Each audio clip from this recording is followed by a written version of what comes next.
Bueno, seguimos adelante, el modo país. Decíamos tras la pausa íbamos a conversar con Pablo Abdala, subsecretario del Ministerio del Interior. Estábamos haciendo un poco de memoria y todos los lugares por los cuales pasó Pablo Abdala hace mucho tiempo. Estuvo en el Parlamento durante muchos años, en otras responsabilidades.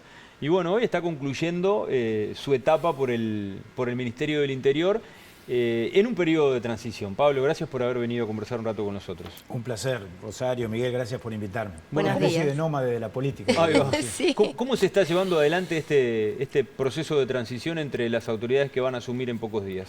Muy bien, muy bien. Yo diría que todo lo que estamos viviendo o el proceso que estamos cumpliendo en el Ministerio del Interior es confirmatorio de la tradición republicana que el país tiene, del diálogo político, del entendimiento entre todos los partidos, más allá de las diferencias políticas, que creo que es un signo distintivo del Uruguay. Y en ese sentido, nosotros, de acuerdo a lo que el presidente de la República en el último Consejo de Ministros nos encomendó, nosotros digo, quienes estamos en el Poder Ejecutivo, estamos trabajando en términos de poner a disposición toda la información, de facilitar la tarea de los nuevos gobernantes. Yo me reuní con la futura subsecretaria Gabriela Valverde la semana pasada. La semana anterior a esa, el ministro Martinelli se reunió con el ministro Negro. Y así estamos trabajando. Creo que facilita mucho la circunstancia de que el ex fiscal Negro, actual ministro del Interior, o ministro del Interior nominado, con él teníamos ya una relación muy intensa en el pasado por su condición de fiscal de homicidios, como a ti te consta. El ministro Negro ha tenido palabra de elogio a la Policía Nacional cuando era fiscal de homicidios en función de distintos procedimientos y por la familiaridad y por el buen relacionamiento institucional que con la policía siempre tuvo. Y creo que eso ayuda, por supuesto que eso ayuda. O sea que están viendo con buenos ojos, digamos, esa continuidad de alguna manera, y esto de que haya sido el ex fiscal de homicidios quien asuma el ministerio también. Yo creo que se vienen dando una serie de constataciones, Rosario, en estos meses de verano, semanas de verano, porque yo vinculo todo esto a la transición y expresiones o manifestaciones y decisiones del nuevo gobierno, del nuevo ministro, con los resultados que la política de seguridad va arrojando, que también hace pocos días el ministro Martinelli, yo lo acompañé, presentó las cifras correspondientes. Me da la impresión de que el país, como suele suceder cuando el país construye una política de Estado, va encontrando en esto un rumbo, un camino, que es un camino inexorable, que es un camino que no tiene retorno, que es el camino que a mi juicio hay que recorrer en materia de política criminal, sin perjuicio de que después cada administración, cada ministro le ponga su propia impronta y empiece cosas nuevas, le agregue valor a la gestión, por ¿Y supuesto. qué significa para ustedes, Pablo, que por ejemplo el ministro designado mantenga a diferentes cargos, porque de alguna manera es una comprobación de que están haciendo un trabajo bien? A eso iba, Miguel. Efectivamente, a ese tipo de eventos o de señales o de signos me refería. La circunstancia de que haya sido confirmado, como aparentemente lo fue, o ya el propio presidente electo lo confirmó en una declaración pública, el actual director de la Policía Nacional, que podríamos ponerlo en estos términos, es como una suerte de gerente general de la empresa, por decirlo vulgarmente, pero es el líder de la policía desde el punto de vista policial, desde el punto de vista profesional, que lo ha hecho magníficamente bien, sin duda, José Manuel Azambulla, pero también el subdirector ejecutivo, Efraín Abreu, y otra serie de confirmaciones que tú sabés que han habido en distintas unidades especializadas. Veremos qué pasa con las jefaturas de policía. Y me parece algo saludable, me parece algo muy positivo, porque en definitiva es muy importante que en materia de seguridad pública, que es un cometido esencial del Estado, que es un tema absolutamente desafiante, un tema en el que además nunca se alcanza la meta, se puede estar bien, mal o regular, se puede estar mejor o peor, pero está claro que nunca se termina de ser suficiente a la hora de enfrentar el delito por los desafíos que la criminalidad entraña, como tú lo sabes muy bien, que estás vinculado a estos temas. Pero bueno, que en eso el país pueda, repito, encontrar un camino en el que todos vamos coincidiendo. En el marco, además, de esta concepción que yo no ahora, a lo largo de estos 15 meses que llevo en el Ministerio del Interior, he constatado que también hay un acuerdo conceptual en el sistema político, que es el del enfoque dual, que es el de entender que la seguridad no es solo reprimir, reprimir, reprimir, y no solo represión, prevención, persuasión. Ese es el cometido originario de la policía. Pero concomitantemente la seguridad implica un desafío que va más allá de la competencia del Ministerio del Interior y de la propia policía, y que tiene que ver con toda la sociedad. Y que tiene que ver con analizar y combatir las causas profundas que están detrás de la violencia que antecede a los ilícitos penales y a la comisión de delitos. En la medida en que el país no entienda que si no acometemos esos problemas profundos que tienen que ver con la salud mental, que tienen que ver con las adicciones, que tienen que ver con temas materiales y económicos, pero que tienen que ver con temas culturales, sociales, de acceso a bienes espirituales, a la educación, a los bienes culturales. Bueno, en la medida en que no generemos esas instancias o esos caminos de inclusión con mayor profundidad de la que tenemos hoy, va a ser difícil erradicar la violencia. Y no rehabilitemos, Pablo, las cárceles están llenas de presos. Ese es otro capítulo gigantesco. Y hay mucho enfoque dual también, ¿no, Miguel? Es decir, en el sistema penitenciario, por supuesto, tiene que haber seguridad, desde luego, pero tiene que haber también procesos y herramientas que conduzcan a la generación de capacidades y hacer verdad lo que dice la Constitución en términos de la reinserción social, porque si no la reincidencia es imposible que baje. Y se vienen dando pasos, se ha iniciado también en esto un camino, que es incipiente, pero que yo creo que la nueva administración, y algo dijo el ministro Negro, debiera profundizar por esa misma línea. Tú habrás advertido que nosotros trabajamos en un libro blanco, así se llama, que es una especie de plan director para el sistema penitenciario, para desarrollar una política penitenciaria que vaya por este lado que yo estoy diciendo. Eso fue elaborado a través de una consultoría que realizó una consultora de primer nivel, que es Ana Viña, que acaba de ser confirmada también por el ministro Negro, integrando un equipo técnico en el Ministerio, donde también está Emiliano Rojido, donde también estará Diego Sanjurjo, que estuvo absolutamente comprometido con la gestión que está terminando y que hizo un gran trabajo. Y bueno, y el ministro dijo que elogió ese trabajo y dijo que la nueva administración iba a tenerlo en cuenta, y más que tenerlo en cuenta, probablemente lo adopte, digamos, como estrategia o como línea de ruta en lo que respecta al sistema penitenciario. Y yo me alegro, porque si en estos temas cada 5 años empezamos a distribuir culpas, a comparar gestiones simplemente apelando a la estadística, en vez de construir acuerdos o consensos, me parece que cada 5 años nos vamos a estar bloqueando, cada gobierno que asuma va a estar revisando lo que hizo el gobierno anterior y asumiendo con un temperamento más bien refundacional, y nunca vamos a llegar a la meta, ni vamos a mejorar las cosas. Precisamente, y hablando un poco de números, porque es casi inevitable, ¿verdad?, que dentro de 5 años se diga en 2024 como estábamos, y en 2025, pero básicamente a finales del 24, al terminar el año completo de gestión.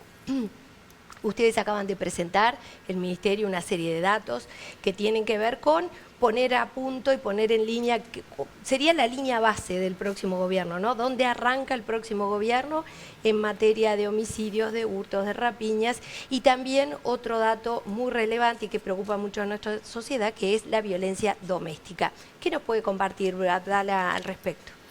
Es bien interesante, y yo separo la presentación que hicimos hace 15 días con relación a los delitos que concitan la mayor preocupación y el mayor interés, homicidios, rapiña, hurto, abigeato, de las cifras de la violencia doméstica, que por supuesto también concitan mucho interés, pero tienen características muy particulares y diferentes, y que creo que fue muy sabio el Ministerio del Interior, o fue un acierto, haber separado el tratamiento y la presentación. Pero todas las cifras son públicas.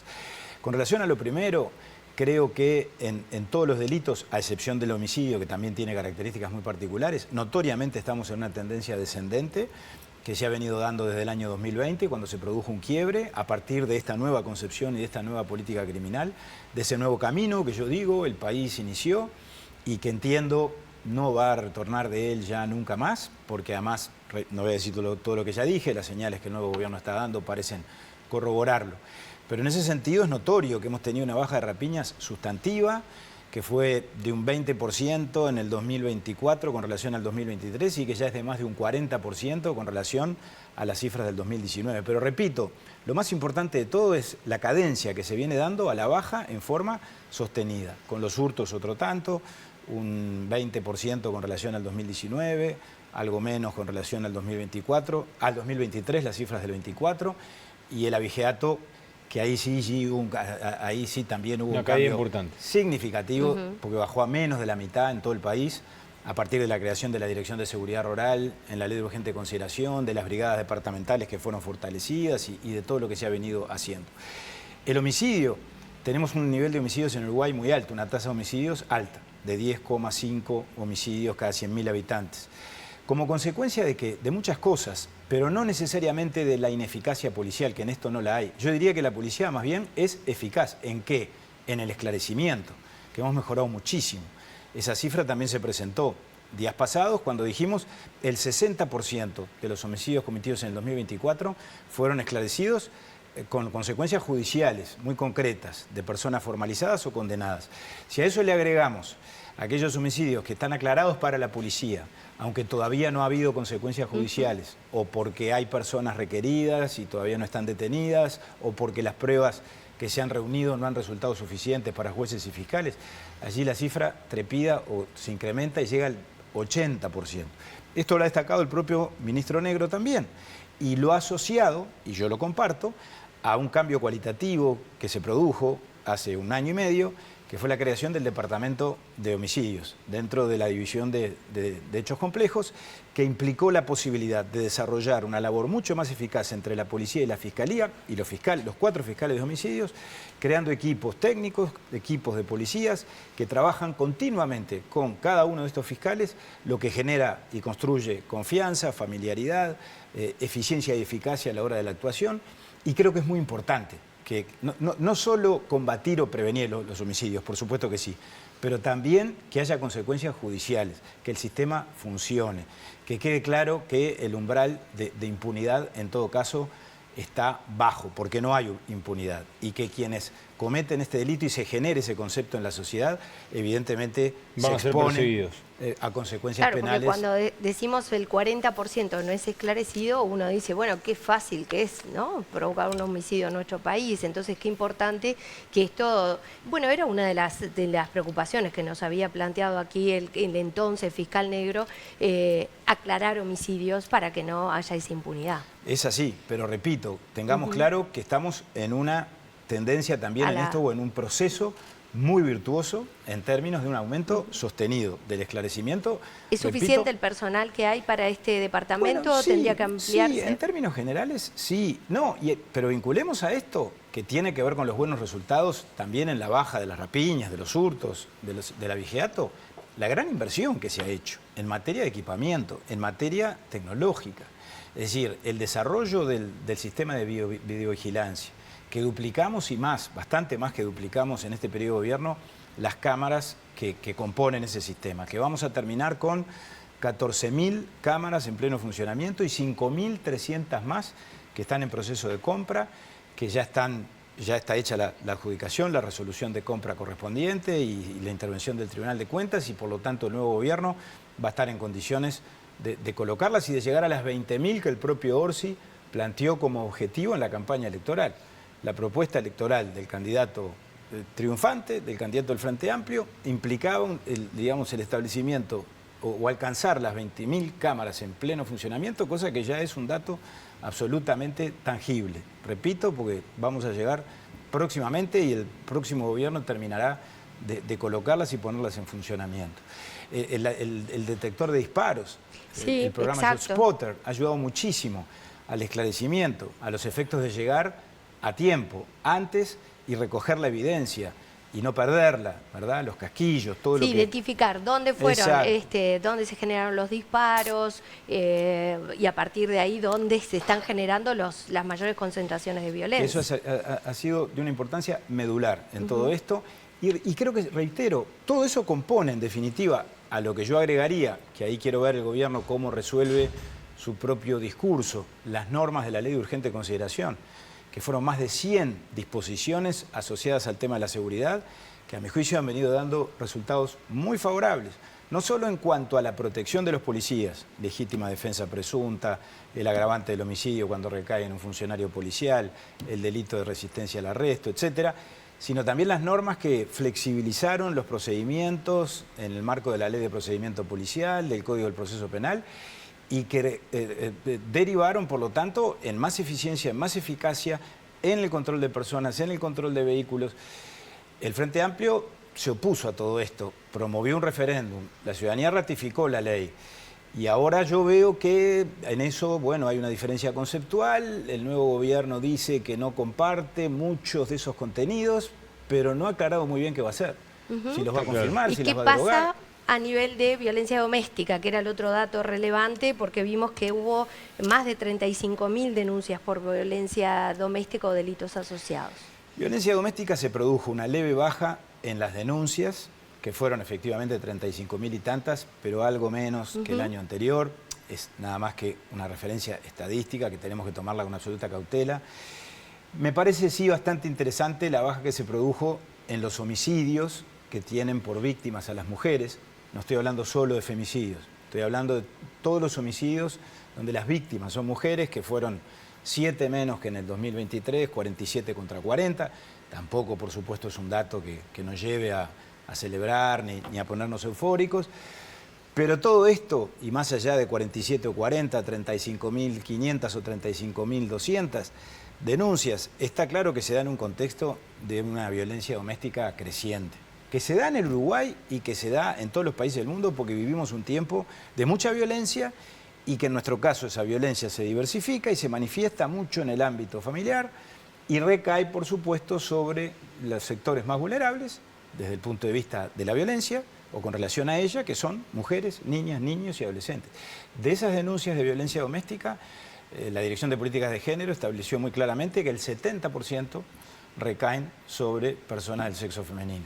El 60% de los casos de abuso sexual tiene por víctimas a niñas, niños y adolescentes. Es tremendo. Tremendo. Eso es algo que la sociedad tiene que reflexionar. Y por supuesto, ahí estamos en un plano donde claramente la acción policial, en tal caso, es cuando el hecho ya se consumó. Porque esto acontece en el ámbito privado, en el ámbito del hogar. Claro, se necesitan otras políticas para atender, para prevenir. Otras políticas, Miguel, y un grado de involucramiento de la sociedad mucho mayor, de compromiso. Yo comparaba cuando hablaba de estas cosas en el INAO con relación a la violencia hacia los niños con los desafíos que nos planteaba la pandemia, ¿no? Aquello de ser solidario y de cuidarnos nosotros para cuidar a todos y por lo tanto asumir la conciencia social y la responsabilidad social colectiva.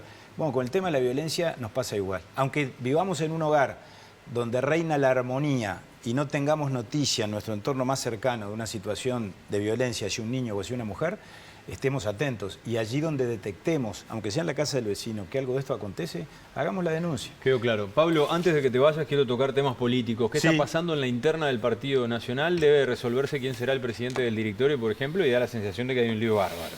No, yo no lo pondría en esos términos, Miguel. Bueno, pero hay varios ahí que están pujando y parece que no hay un entendimiento claro. Bueno, se han hecho manifestaciones por parte de distintos compañeros, de distintos actores, también nosotros, también mi sector ha dado alguna pauta de cuál es nuestro temperamento, pero todo en un clima de mucha fraternidad, de mucha unidad partidaria. Hoy es fecha de Wilson, 28 de enero, es fecha del nacimiento de Wilson Ferreira y Wilson nos dejó el mandato de no pelearnos el día que él no estuviera. Y creo que lo hemos venido cumpliendo, sobre todo del año 99 para acá, después de la elección del 99 que fue tan traumática, ustedes se acuerdan. Pero ahí aprendimos la lección. Y yo creo que estamos procesando todo esto en clave de unidad.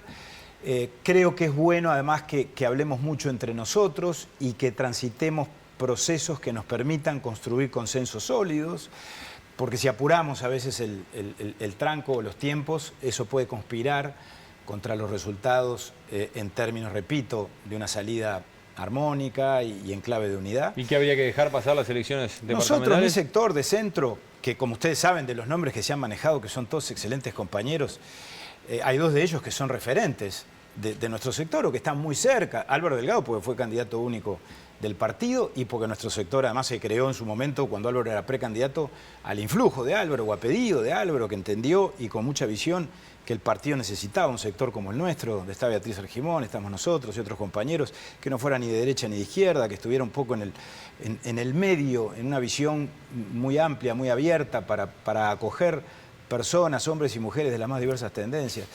Pero tenemos también por referente a Beatriz Argimón. Yo he dicho que simpatizo mucho con la posibilidad de que Beatriz sea presidenta del directorio, y lo dije con mucha franqueza, porque Beatriz está conmigo en la lista 5, fundó la lista 5 conmigo en Montevideo, fue presidenta del directorio y fue una excelente presidenta, es muy querida por todos los blancos, porque hizo una gran gestión en la vicepresidencia de la República. Entonces digo, lo que definimos en las últimas horas con el senador electo Nicolás Olivera, con los demás intendentes del sector, los demás diputados, es lo mejor de todo, dada la coyuntura. Estamos terminando una gestión de gobierno que ha sido maravillosa a nuestro juicio. Hicimos un gran gobierno, con aciertos y errores, pero con mucho más aciertos que errores y con un saldo muy favorable. Terminemos la gestión de gobierno de la mejor manera, encaremos la instancia municipal que se nos viene, donde tanto se juega, concentrémonos en el esfuerzo de que en el mes de mayo el partido tenga el mayor número posible de intendencias. Demos una batalla por Montevideo con Martín Lema porque tenemos una gran oportunidad en Montevideo. Yo francamente lo creo. Política no es blanco o negro. Y este es un muy mal momento del Frente Amplio en Montevideo por las encuestas que ya se conocen en cuanto a la desaprobación de la gestión en la capital. A mí me ha llamado la atención, pero me ha alentado mucho que hay una encuesta que dice que un 22%, yo creo que hasta que debe ser mayor el número, de votantes del Frente Amplio en las últimas elecciones nacionales está desconforme con la gestión municipal. Y estoy seguro que es así. Y a esa gente le tenemos que decir que esto no es entre blancos y frente amplistas, que esto es un tema de que la capital necesita un cambio después de 35 años.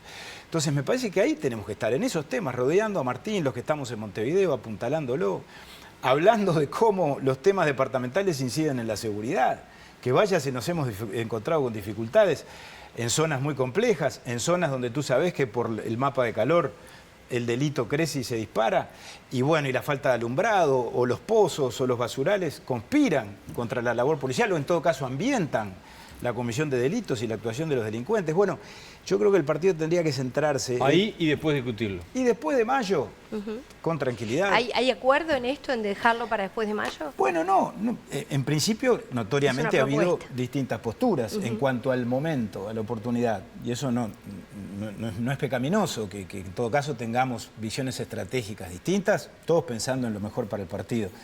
Veamos cómo se procesa todo esto, esa es la posición nuestra. Y por lo tanto veremos los acontecimientos. Siempre la historia dice, o la historia más reciente, que se esperaba mayo, que se votaba en mayo, el partido tuvo 15 intendencias en la última elección y que después resolvíamos los temas internos. Quedó claro. Pablo Abdala, muchísimas gracias por estos minutos. Seguramente cuando lo invitemos nuevamente será diputado. Muchísimas gracias. Así que